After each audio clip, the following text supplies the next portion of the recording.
Now, the Roma Wine Company of Fresno, California presents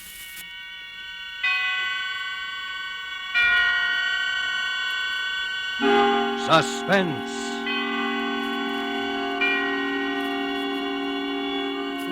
Tonight, Roma Wines bring you The Story of Ivy by that high priestess of the art of suspense, Mary Belloc Lowndes, and starring the young actress whose performance you admired in the picture An American Romance, Miss Ann Richards. Suspense is presented for your enjoyment by Roma Wines. That's R-O-M-A, Roma Wines. Those excellent California wines that can add so much pleasantness to the way you live, to your happiness in entertaining guests, to your enjoyment of everyday meals. Yes, right now a glassful would be very pleasant, as Roma Wines bring you a remarkable tale of suspense. And with The Story of Ivy and with the performance of Ann Richards as its extraordinary heroine, Roma Wines hope indeed to keep you in suspense.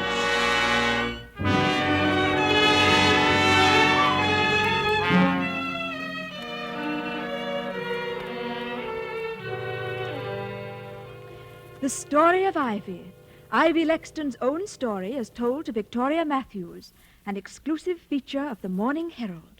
I wrote it in the first person, Mrs. Lexton. I hope you don't mind. Oh, it doesn't matter, so long as the story is accurate. You can understand my anxiety, Miss Matthews. After all, I owe it to my public. Yes, of course. Perhaps you'd like to read it through and make suggestions before signing the release? Oh, if it's not too much bother. On the contrary, hearing it in your own words would be a decided help to me. Very well, Miss Matthews. I'll read it out then. Are you comfortable? Would you like anything? A cigarette, perhaps? It's unfortunate that I have no maid here with me at present. Thank you. I'm quite comfortable. Please go ahead, Mrs. Lexton. Very well. Chapter 1. I was born in Hobbs Court, Soho, and I was christened Ivy Gudge. I hated my name, and I hated the sordid surroundings into which I had been born. And while yet a child, I made up my mind that wealth and position should be mine at whatever cost. As a child, my favorite book was the story of Nell Gwynn, the commoner who became the favorite of a king. And one sentence of Nell's, in the face of all her success, made an indelible impression on me. It was this: in life, I have never sought anything that did not seem to have been placed in my hands by Providence itself. At the close of my first season as an actress, our show was bankrupted by an embezzling manager, and I was left stranded in the provinces and stone broke. Many great gentlemen had shown me attentions and showered me with presents, but I sought assistance from none of them. And it was Jarvis Lexton, a young man whom I'd scarcely noticed, who came to me in my hour of need. Ivy, I know there are hundreds of men who adore you. Men with titles, wealth, social position, much more than I can offer. But there's not one who loves you more than I do. Will you marry me, Ivy? And I said yes, because it was offered. We were frightfully happy that first year of our marriage, and Jarvis was so generous, humoring all my little whims, spending much more money on me than he could afford. It always gave him a thrill of boyish pleasure to see my portraits in the newspapers and magazines, with captions such as, "The beautiful Mrs. Ivy Lexton, wearing Vionette's latest creation," or "Mrs. Jarvis Lexton at Ascot, with Lady Hampton and Lord Rushworth." He kept a scrapbook of them, and really seemed quite pleased about everything, until one day. I say, Ivy, don't you think you're being seen and photographed a bit too much with this fellow Rushworth? Oh, but darling, I thought you liked having me hobnob with the peers of the realm. What about this other chap, Roger Gresham? You know, it does seem a bit thick for me to work my head off 12 hours a day, figuring out ways to finance your clothes and jewels so you can be photographed with other men. It's got to stop in any case, Ivy. We're broke. Oh, you mean our money is all spent up? We're wiped out. The bailiffs attached my office furniture. We can't even pay the rental on this flat. What are we going to do, Jarvis? I'll let you figure that one out. You're so good at spending money, perhaps you can think of a way to make some.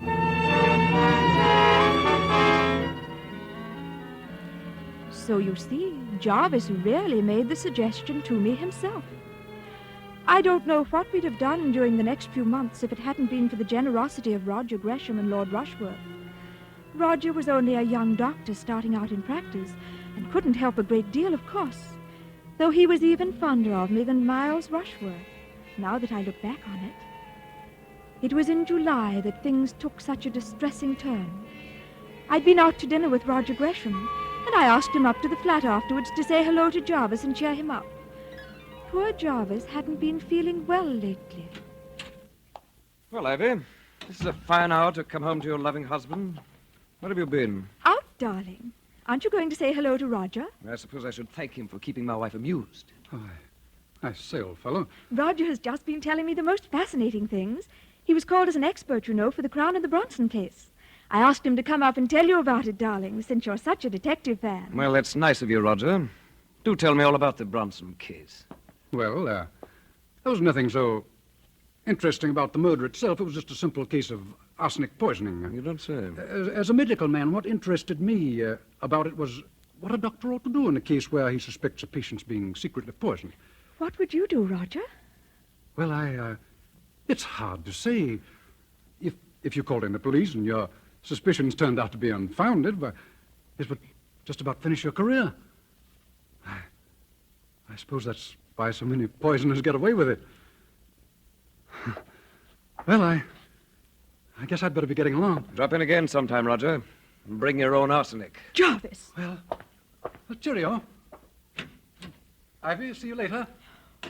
Really, Jarvis, I've never been so humiliated. You know I don't like him. Why do you persist in bringing him here? Why, darling, I do believe you're jealous. Well, why shouldn't I be? I like it when you're jealous. It's like old times, isn't it? Do you deny that he's in love with you? And that you've encouraged him? Him and I don't know how many others? Oh, now, darling, don't be like that. There's only one other. You admit it. Well, darling, we may as well be realistic. We're still Stony Brook, and you don't seem to have any prospects. What are you driving at? Well, Miles got back in town today, and I'm Who's seeing Miles? him tomorrow night. Lord Rushworth, darling.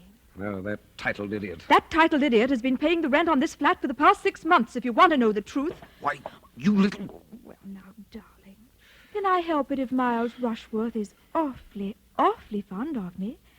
And if it helps us, what's the difference? Go on. I'm listening. Darling, look, I'm just a burden to you at this stage, aren't I? So you want me to give you a divorce, is that it? Needn't make any difference between us, darling.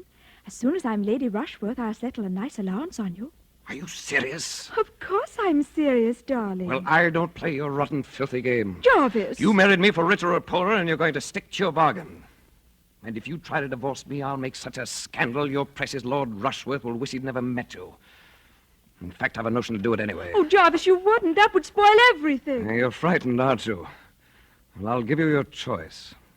Either you give up your boyfriends and keep me, or you'll lose all three of us. Which will it be? Well, all right, Jarvis. I'll tell Roger and Miles both. I can't see them again, ever. Why didn't you just ask me to kill myself? I might have obliged if you'd been more honest. Jarvis, you mustn't say such things. You're poison to me. I ought to let you go. But I won't. And if it's any satisfaction to you, I'd be better off dead than with things the way they are.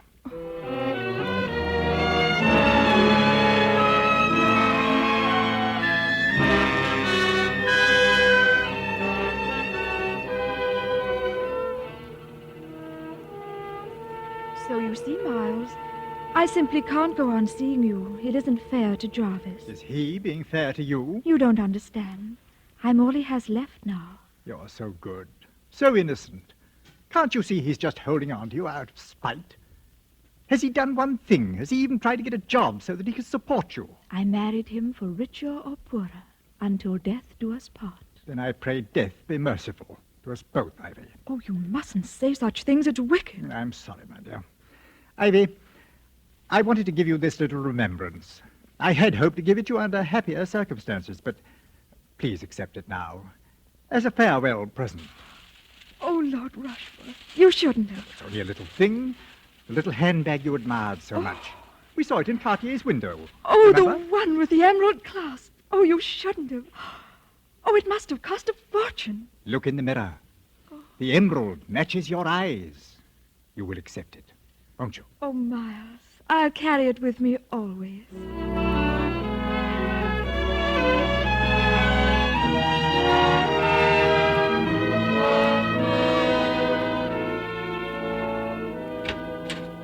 Ivy, darling, come in, come in. Oh, I was just in the neighborhood, Roger, and I thought that Yeah, let me take your things. I say. Oh, what a smart handbag. Real emerald, isn't it? Yes, Miles gave it to me. Isn't it lovely? You know what it means, accepting a present like that from him? Oh, don't be silly, Roger. It was a farewell present. Farewell? Darling, do you really mean that? Roger, please. What if your housekeeper walked in? Oh, I'm sorry. Come along, darling. Come in here. I was just putting up a prescription. What a queer sort of room. I never knew a doctor's surgery looked like this. Weren't you ever in here before? No. What's in that bottle? Huh? Oh, arsenic. I thought it was a poison. Well, it is. It's also a fine tonic, taken in the right amounts. How much would it take to, kill someone? Oh, about the same amount as the amount of sugar it would take to sweeten your coffee. Oh, doesn't it give you an eerie feeling? What? That little glass jar. There's death in it. Prison, waiting to escape. Oh. Aren't you being rather morbid?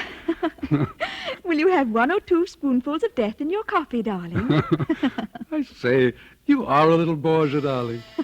Oh, it's my patient now. Wait here, darling. Shan't be a moment. As soon as he'd left the room, I picked up the glass jar on the end of the table, unscrewed the top of it, almost without being aware of what I was doing. How strange and exciting to know that death was in that jar, in those little white crystals. Then, as if some power outside myself had suddenly taken possession of me, I pressed the catch of that lovely jeweled handbag and commenced spooning out the white crystals. 1, 2, 3, 4. Sorry to be so long, darling. I had to listen to a recital of the Colonel's symptoms. Oh, that's all right. I was just fixing my makeup. I can't seem to find my lipstick. I say, old girl, you're looking rather pale. Perhaps I'd better prescribe a tonic for you. Oh, no. I'm just a little tired, that's all. Hello. What What is it, Roger? Oh, nothing. I could have sworn I put the cap back on this bottle. Oh, well.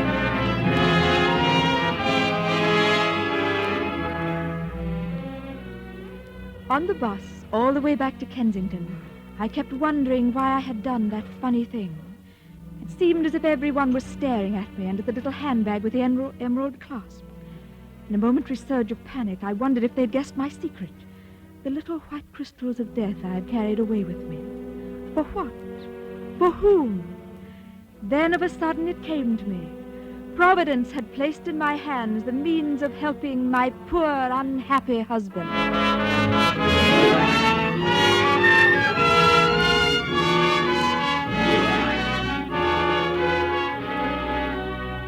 For Suspense, Roma Wines are bringing you as star Miss Ann Richards, whom you have heard in the first act of The Story of Ivy by Mrs. Belloc Lowndes, which is Roma Wines' presentation tonight of Suspense.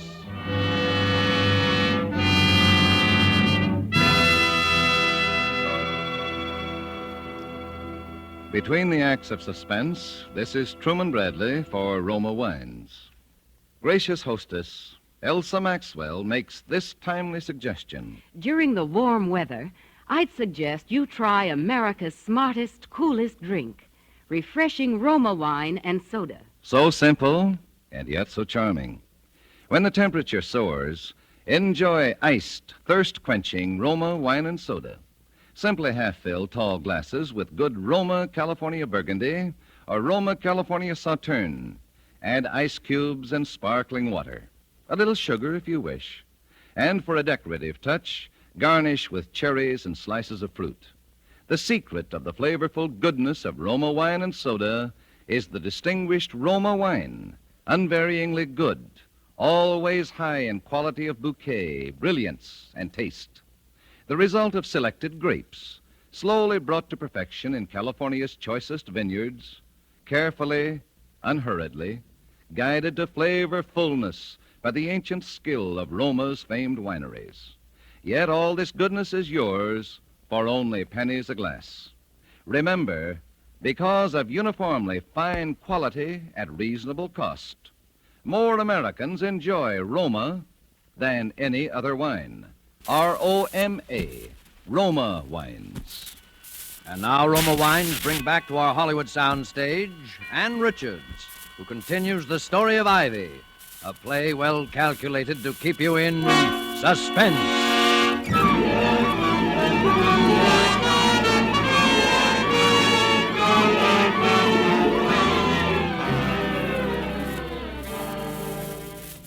My husband's illness lasted only a little more than a week, but to me it seemed an intolerably long time.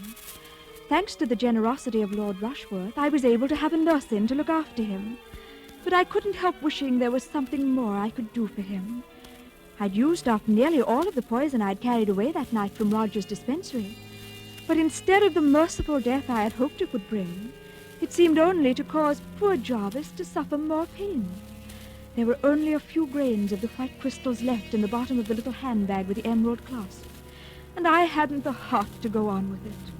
Besides, Jarvis' doctor was commencing to ask too many questions. I decided to consult another physician, and under the circumstances, Roger Gresham seemed the wisest choice. Ivy, I came the moment I received your message. He's suffering so dreadfully, Roger. I hadn't any idea it would be so painful. You hadn't any idea what? Oh, I mean, he complained of a stomachache, and suddenly in the night... Where is he? I'll have a look at him.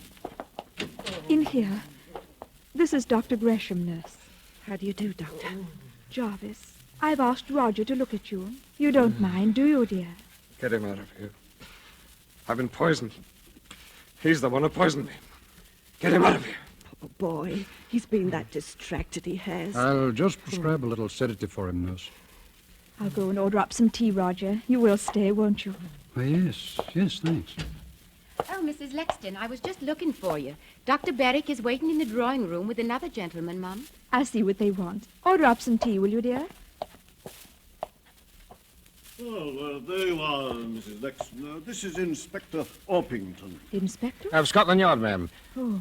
Dr. Berwick tells me he has reason to suspect that your husband is suffering from arsenic poisoning, Miss Lexton. Well, I don't understand. Your husband keeps speaking of someone named Roger Gresham. Is that the name, Dr. Berwick? Yes. Why, that's Dr. Gresham. He's in there now with my husband. Good Lord. Come along, Inspector. You'd better wait here, Mrs. Lexton.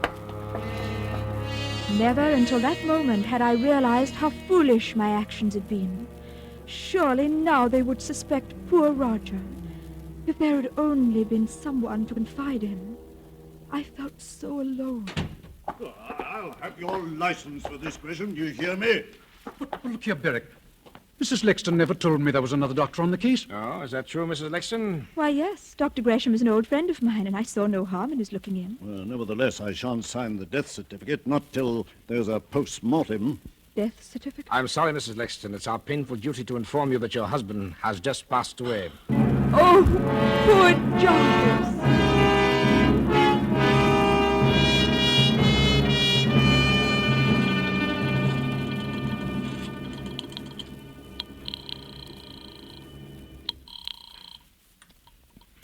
Dr. Gresham speaking. Roger, it's Ivy. Ivy, why haven't you called me before? What's been happening? Oh, Roger, it's been such an ordeal you don't know. And that dreadful man, that inspector from Scotland Yard, has been here again asking questions. What kind of questions? Well, darling, I can't tell you everything over the telephone, but he said it was his duty to find out the truth. The truth about what? They found out that poor Jarvis died of arsenic poisoning. Suicide? The inspector says they know it was murder. What possible motive could I have? None, of course, darling. But I was silly enough to let out to the inspector that you had been, well, fond of me in a sort of way. Are you there, Roger? Yes. Yes, go on, Ivy. Well, the moment I said it, I saw what a mistake I'd made. But he spoke as if he already knew such a lot, or at any rate, some part of it. What part of it? Well, that even if I didn't care for you, you had been very, very fond of me. Are you there, Roger? Yes. Yes, Ivy. Go on. What else? Well, he's certain to ask if I've ever been to see you at your house, I mean. Well, of course, I said no. Are you still on the line, Roger? Yes, Ivy. Well, you won't give me away, will you, Roger, darling? No. No, Ivy, don't worry. I won't give you away.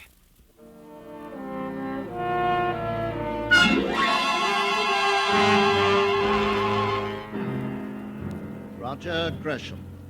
The jury, after a careful and patient hearing, have found you guilty of the willful murder of Jarvis Lexton.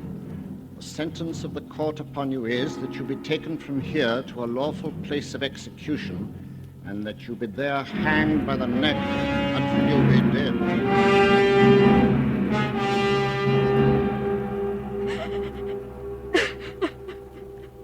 There, my dear. You mustn't give way like this. I can't help it, Miles. It's been such a shock. First poor Jarvis and now. Well, it's all over now. Look here, Ivy. Why not take a long voyage somewhere, far away from here? The CM is marvelous for forgetting one's troubles. And make a fresh start somewhere. Rio, for instance. Oh, I've always wanted to see Rio. Perhaps we can go there for our honeymoon. Honeymoon? Are you thinking of remarrying? Why, Miles, darling, of course. Don't you remember what you said? If I were only free. Well, I'm free now. Ivy, I don't quite know what to say. I'm very fond of you, of course, and I'll gladly lend you any financial assistance, but as for marriage, particularly under the circumstances, you must know there's been a great deal of talk about you and Gresham. Oh, surely you don't believe those stories. There's never been anyone but you, Miles. If I'd met you before I met Jarvis... We could never have been in any case, Ivy. Surely you realize that? I'm not good enough to be Lady Rushworth. Is that what you're trying to say? Too good, if you like. It's not my choice in any case. I was born with this name, and I have certain responsibilities. You stuffy snob! Well, I wish I could make you understand. There's my mother, for instance. She's an invalid, heart, you know. And if I were to marry, well, you, I believe the shock would kill her. But the things you said, the present you gave me, what was I to think? Well, I'm sorry if you thought I was leading you on. The night that I gave you the bag... The emerald bag. You were saving it for the kiss-off, was that it? Well, that's rather a crude way of putting it. It matches the color of your eyes, you said. And I said I'll carry it with me always.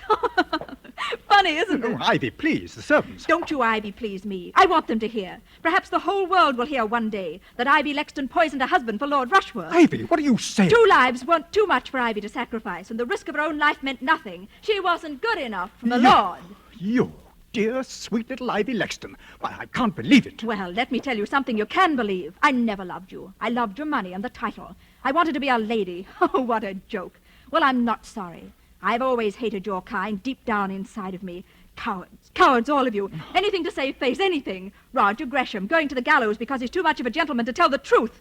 That I was in his flat the night Jarvis was poisoned. You let an innocent man be hanged? If he'd loved me as he pretended to, he would have killed Jarvis. If he'd been a man instead of a gentleman. If any of your kind were real men. Well, I've had enough of it. Take your foul present. Pretty little thing, isn't it? A little handbag, and so expensive, too. The emerald matches my eyes, does it? Get out of here and take it with you. No, thank you. I'm not in the market for emeralds this season, my lord. They cost too dear.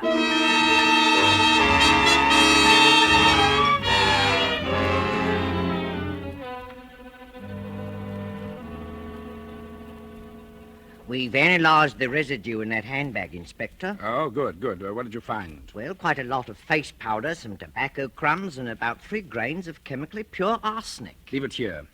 Sergeant, bring in Mrs. Lexton. Yes, sir. Bring in the prisoner. What's the meaning of this, Inspector? Please instruct your officers to treat me with respect. I'm not a common criminal. Let her go, officer. Thank you, Inspector. Mrs. Lexton, have you ever seen this handbag before? Oh, where did you get that? I'll ask you a question. Where did you get the arsenic that we found in it? I'm sure I don't know. Why don't you ask Lord Rushworth? My dear Mrs. Lexton, surely you know that Lord Rushworth is in no condition to answer questions. What do you mean? Lord Rushworth died last night of the effects of arsenic poisoning.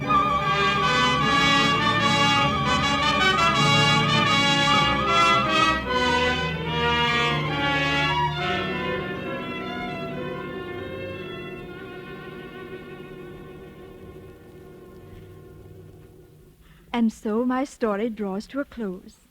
It's a comfort to me as I sit here in the condemned cell to know that so many loyal friends still believe in my innocence, in spite of all the ungentlemanly things the Crown Prosecutor said about me during my trial. I was especially gratified at the tribute paid to the costumes I wore in the witness box. One admirer has written to compliment me on my delivery and the poise I exhibited under cross-examination. I'm told that my remarks were clearly audible in the very back row of the spectator seats, in spite of the overcrowding. And on the final day of testimony, I received that greatest of all the tributes an actress can command. My audience was moved to tears. And so, in spite of all the misfortunes that have befallen me and my loved ones, I have at last realized my life's ambition. The end. Well, Mrs. Lexton, does it meet with your approval? Well, I think you might point out that I killed Lord Rushworth, too. Of course, between you and me, my dear, I didn't. It must have been suicide. But you know, it makes a better story. And please print the photograph that was taken of me outside St. Paul's after my husband's funeral. That was the smartest frock I ever owned. I think that can be arranged, Mrs. Lexton. And how much did you say your paper's going to pay for my story? £200. We thought that was quite generous. Well, it's not much, but it'll come in handy. They're hanging me next week, you know, and I haven't a thing to wear.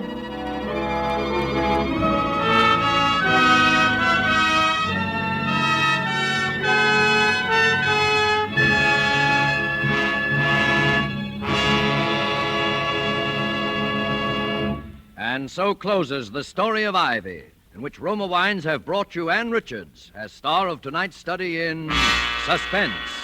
Suspense is produced, edited, and directed by William Spear. Before Miss Richards returns to the microphone, let me say a word for Roma Wines, the sponsor of Suspense. Famed hostess Elsa Maxwell recently said this about gracious entertaining. Serving glorious amber golden Roma California sherry is truly a distinguished expression of hospitality. Your guests will appreciate the delightful flavor, aroma, and color of Roma sherry before dinner and during the evening. Serve cool. From California's choicest vineyards come distinctive Roma sherry and all other fine Roma wines. The quality of Roma wines never varies, always the same tempting flavor, always pleasing to the palate, yet cost only pennies a glass. And the next time you use vermouth, choose Roma vermouth. Zestful, full-flavored Roma vermouth is blended, developed, with all the traditional winemaking skill of the Roma wineries, is made and bottled in the heart of California's famous vineyards, yet surprisingly low-priced. Try Roma vermouth soon, won't you? This is Ann Richards with a very important word. Our fighting men still need lots of weapons, ammunition, food, and supplies to defeat Japan, and they still depend on us at home to help pay the way. There'll be one less war loan this year. So to do our share, we must buy bigger war bonds now during the 7th war loan. War bonds, remember, are the world's safest investment. Thank you, Ann Richards. Next Thursday, same time, Mr. Henry Daniel will be your star of Suspense. Presented by Roma Wines, R-O-M-A, made in California for enjoyment throughout the world.